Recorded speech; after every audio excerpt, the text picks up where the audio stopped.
and welcome to the Sportscast, March 21st, 2018. We've got Ryan Christa on the line. Welcome, Ryan.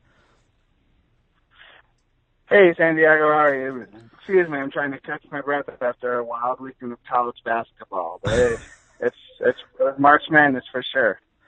Can you give us a quick recap of what's going on? Right now we're kind of like the 3 days of anxious, want to get back to basketball feeling we call the Sweet 16. After, the four best days of the college basketball season, we got Thursday and Friday. We are full of upsets, and, we finally got history with a 16 seed falling, and that will be Virginia to the University of Maryland at Baltimore County. The upsets didn't stop there. We had Loyola Chicago beating Miami. Then we had Florida State beating Xavier, so we're down 2 number 1 seeds going into the Sweet 16. Nevada was down by 22 points to Cincinnati and came back to beat the Bearcats. There was this upset after upset, which is why they call it March Madness. You had Syracuse beating Michigan State.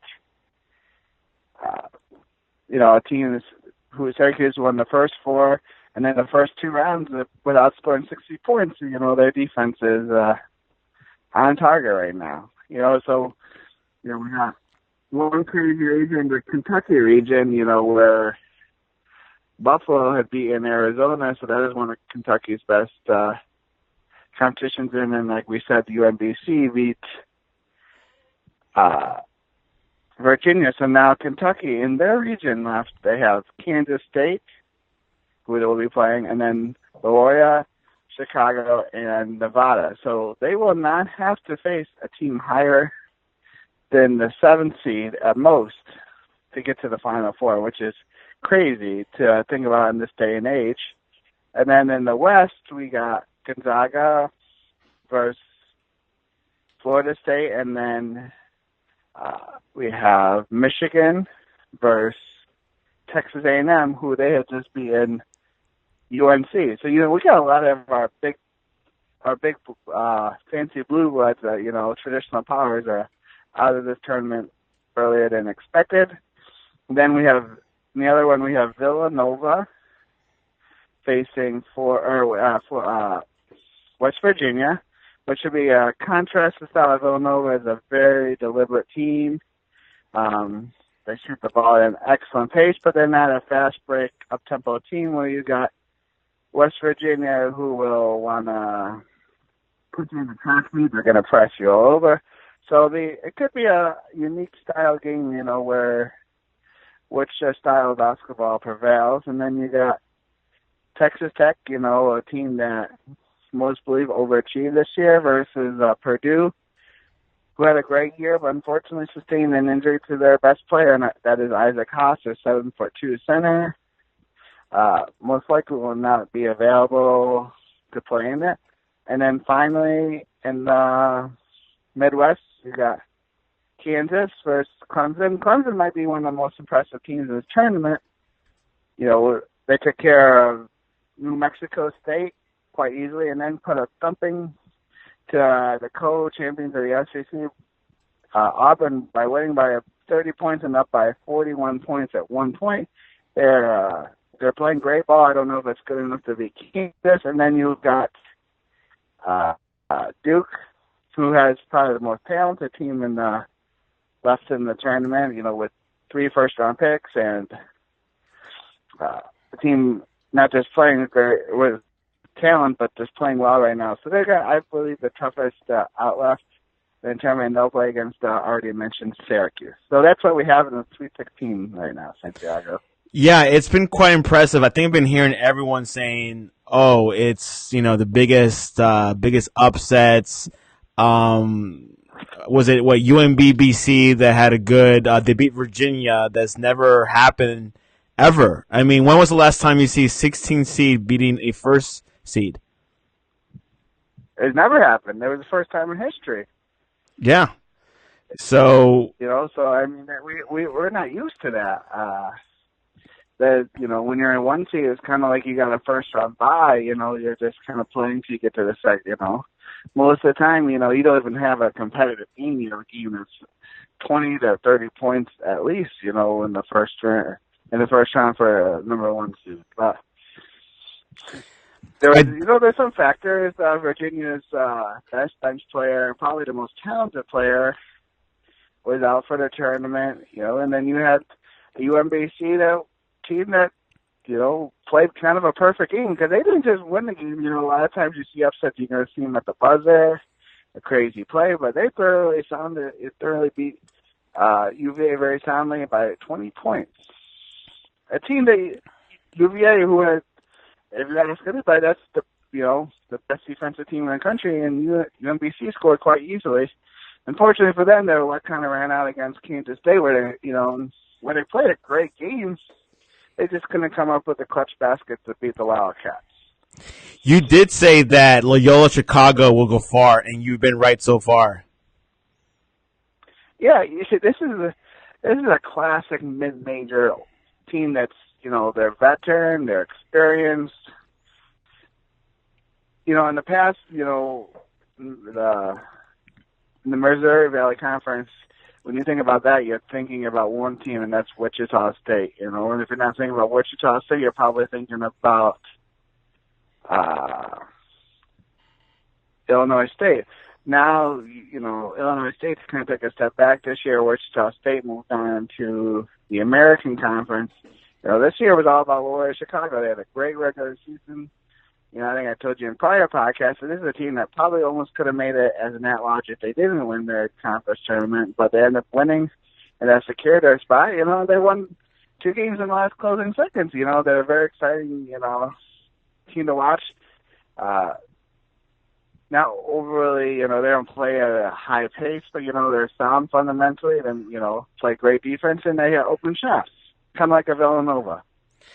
We'll go through the Sweet 16 games, and you let me know which one will win. Ready? All right, let's do it. Kansas State versus Kentucky. Kentucky, too much size. Loyola Chicago versus Nevada. As I was just pumping up Loyola Chicago, I'm going to go with probably the funnest team in the tournament to watch, and that is the Nevada Wolfpack, led by former NBA coach Eric Musselman. Wow, so you will not be going for Loyola Chicago on this one. Nope. Nevada, they have 6 players. They're all about the same height. They're very exciting. They, free throwing offense. They shoot a lot of threes. That's probably why they fall behind a lot. They're not a great defensive team, but when they had mixed stops to come back, they have. They'll be just a fun game to watch, and one of those 2 teams is guaranteed their spot in the Elite 8. Down to the West, Florida State versus Gonzaga. Gonzaga, too much experience from the title run last year. I think there's a better overall team, but Florida State, right now, obviously, they beat Xavier last game. They're playing well.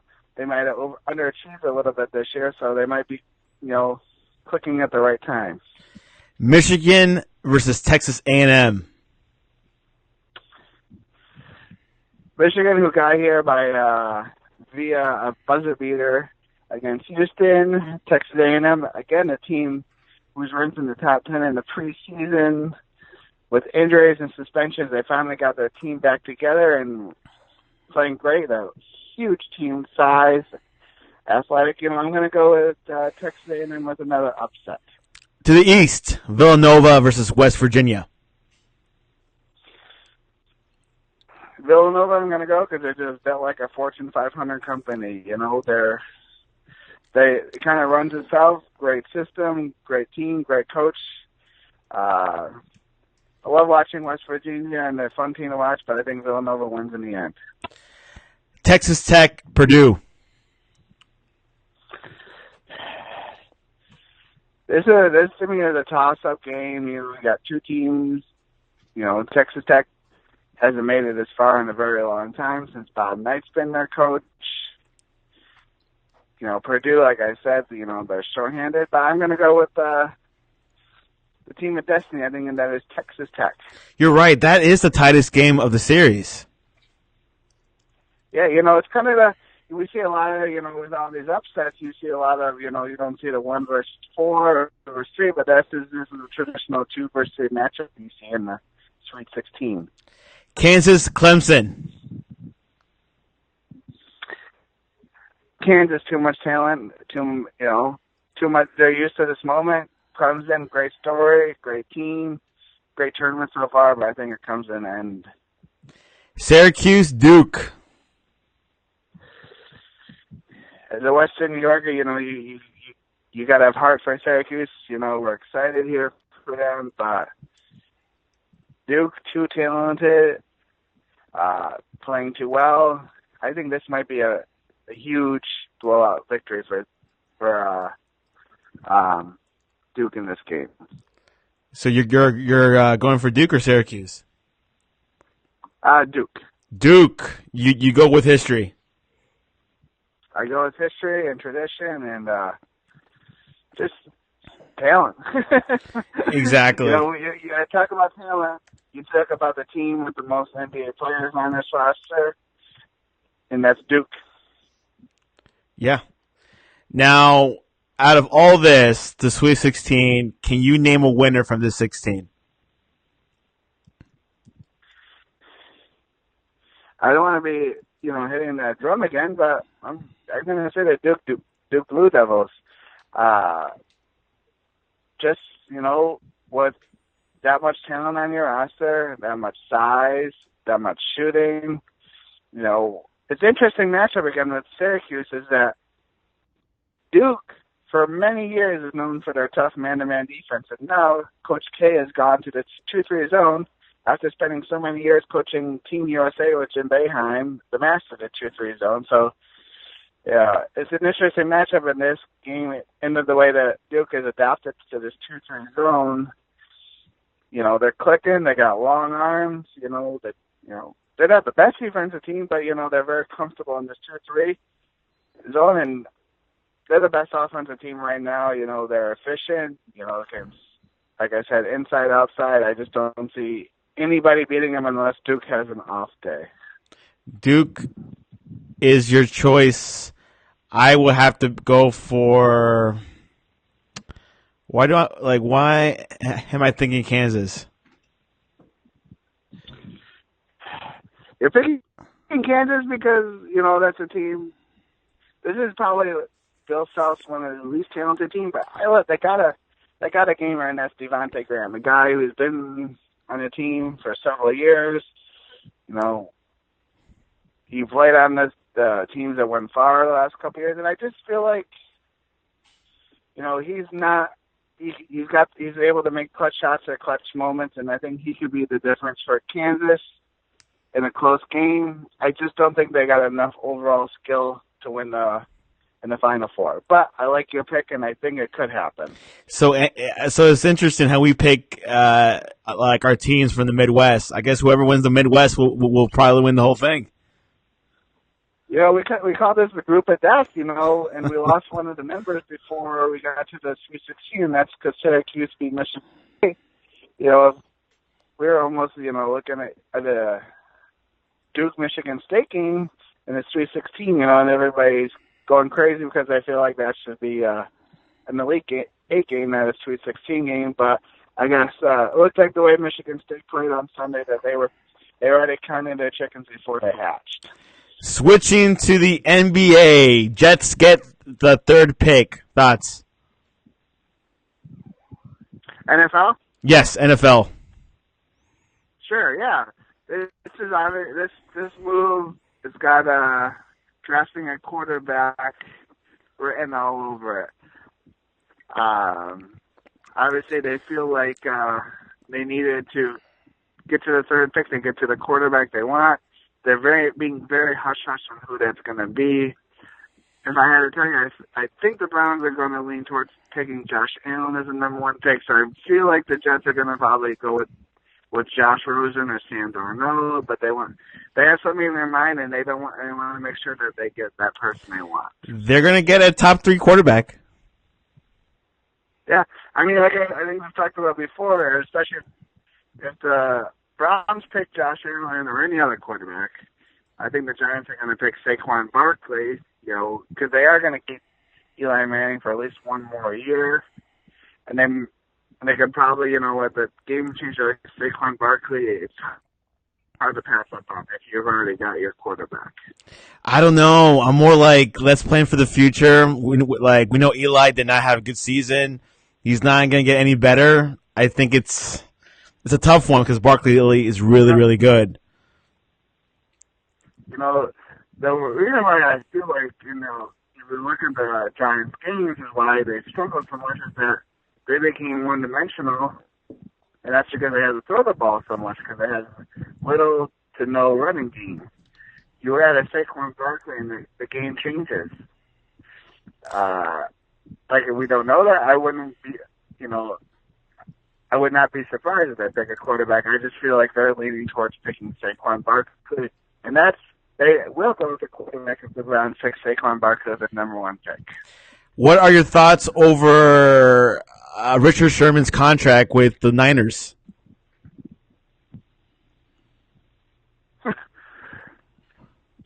The big thing about Richard Sherman's contract is, people are making a big deal about it because he wanted to negotiate his own contract.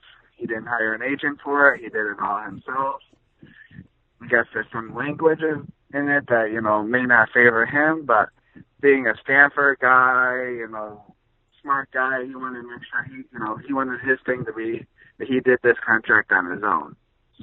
I think it's a big hit for, going to San Francisco. Obviously, I think it's for 2 reasons I've heard. Obviously, he enjoyed his time in Seattle and kind of understand why they let him go, but he also wants to make sure they get to play the Seahawks twice a year. Also, Richard Sherman is a very tech-savvy guy. He's got a lot of hands into a lot of tech-related companies, and, it kind of makes sense for him to be in the Northern California, Silicon Valley area. Yeah, he was pretty upset for being cut from Seattle, I've heard, and he just wants to stick it to Seattle by joining the Niners. The Niners are an interesting team. John Lynch has put together, I think, a very good team. Are they a playoff team this year? I don't know. It all depends on how Jimmy Garoppolo does, but they put all the eggs in his basket. They gave him a big contract. So, and they got the 7th pick of the draft. 49ers are doing. Yeah. I like what they're doing. It might be they took a lot of steps forward. Yeah. And I feel like the Seahawks right now are they're kind of unbuilding themselves a little bit because they got a lot of older players on their team and a lot of higher contracts. So basically right now they have to kind of break that mold and they're going to go in a new direction. That's why you see them traded a lot or released a lot of their old veteran players that kind of been the mainstays for the Seahawks. Yeah. Garoppolo is he's undefeated. So he's definitely going to get a lot of he's going to do good things. And hold on. Still there? Oh, I'm sorry. Yeah, my AirPods went away. Anyways, yeah, that is the update on the NFL. Cousins signed the contract. He's official. He's with Minnesota. Great pick by Minnesota. Keenum is going to the Broncos, and Bradford's going to Arizona, and hopefully Kansas wants to get the Honey Badger. Yeah, and seriously, it's kind of with Seahawks and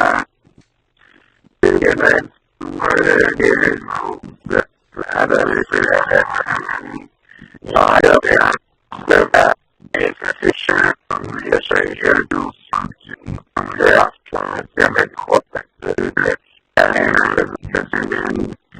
after the way Yeah.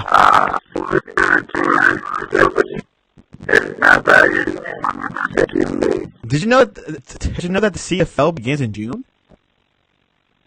Yeah, I'll tell you about the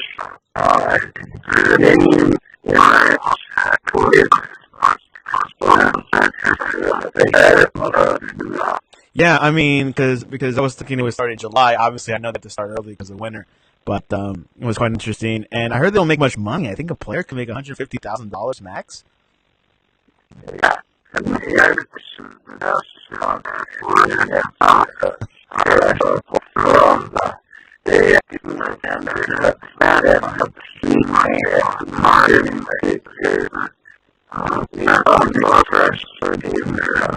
And are you going to watch the XFL when it comes out next year?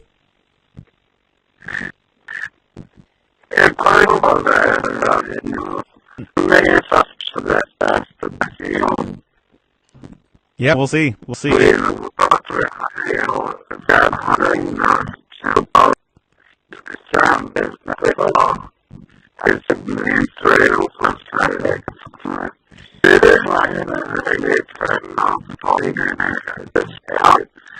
Yeah, like the USFL was probably the closest, but it only lasted for 2 years.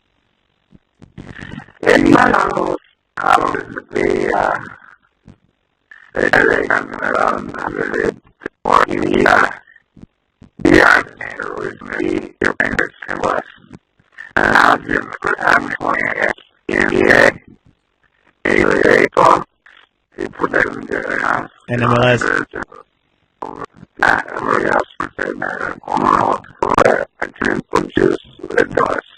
Now switching to the NBA, the Warriors are in trouble. Everyone's getting injured. Do you think they'll be back on time for the playoffs?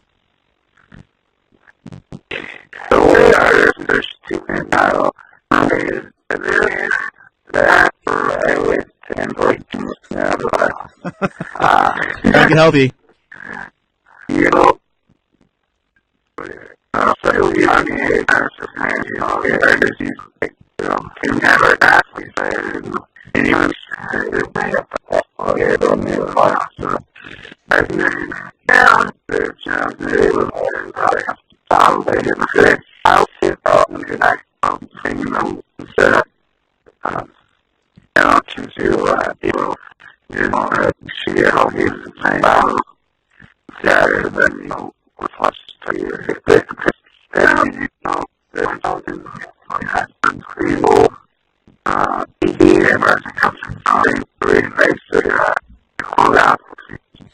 Should be good. And you know who I've been seeing a lot lately is Minnesota Timberwolves. Are they the real deal?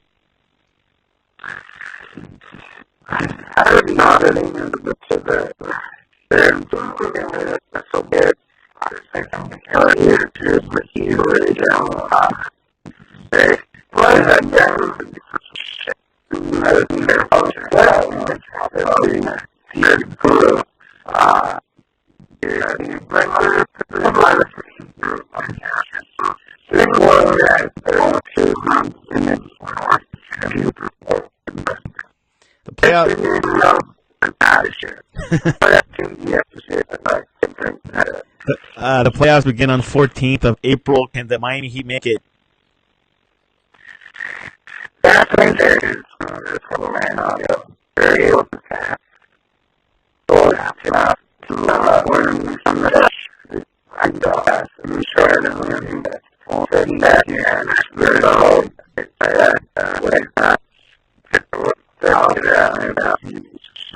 And Ty Lue, what's the whole situation there? Is he? I mean, yes, I heard he has health issues, but do you think Cleveland kind of wants to part ways with him eventually? No.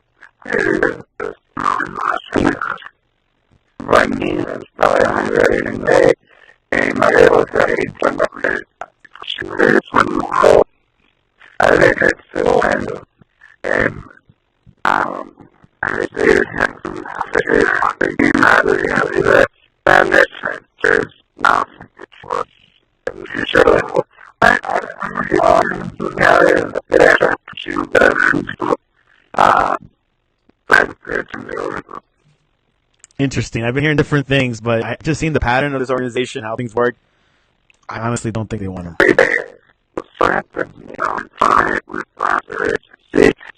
Golden State championship in that 2017. Really, I wanted to stay in that now. That's all.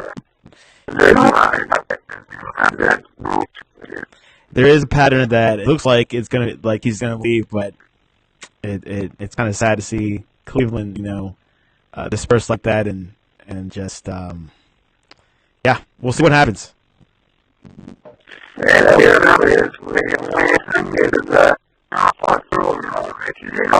There you go. Well, ready for some rapid fire random questions? If you had to invest $10 in something, what would you invest?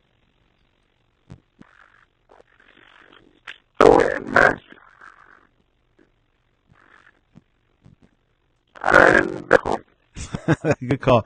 Favorite late night food? Oh, I already asked you that.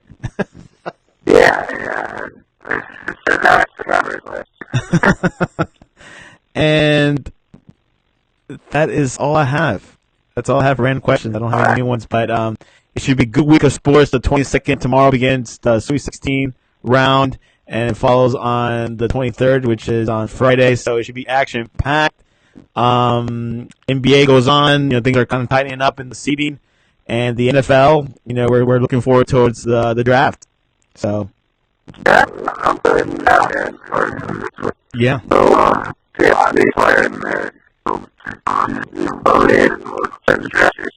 Yep.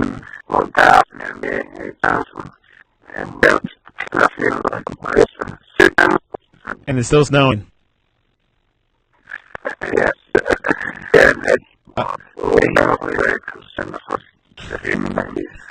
All right. Thanks, Ryan, for coming to the Sportscast, where we talk all things sports and only sports.